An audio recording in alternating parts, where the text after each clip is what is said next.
Ну и последний день, пятый. Сегодня мы заканчиваем дымосборник камина, устанавливаем задвижку и начинаем класть дымоход. Эти ряды у нас продолжаются те же самые, что вчера были. Выкладываем еще ряд, повторяется. И вот на 29 ряду у нас идет уже сужение дымосборника под задвижку. На этом ряду устанавливаем задвижку. Задвижка размером 250 на 220 миллиметров. Ставим ее на раствор. На следующем ряду вырезаем в кирпиче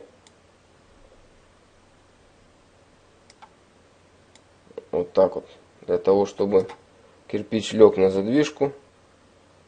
И в этом кирпиче тоже вырезаем такую четверть в этом и с этой стороны, которая ляжет.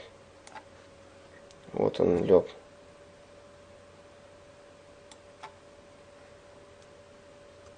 Вот 30 ряд готов.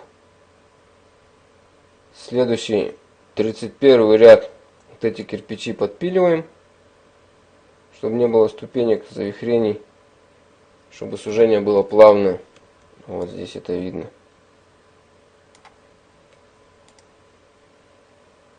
Вот так вот выглядит задвижка в закрытом состоянии. То есть кирпич вот этот немножко подрезан, и этот на 2 сантиметра. Сверху получается такая полочка.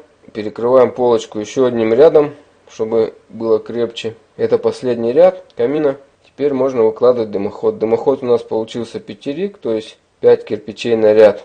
В укладке дымохода ничего сложного нет. Также перевязывается. Вот один ряд так, другой так. И поднимается.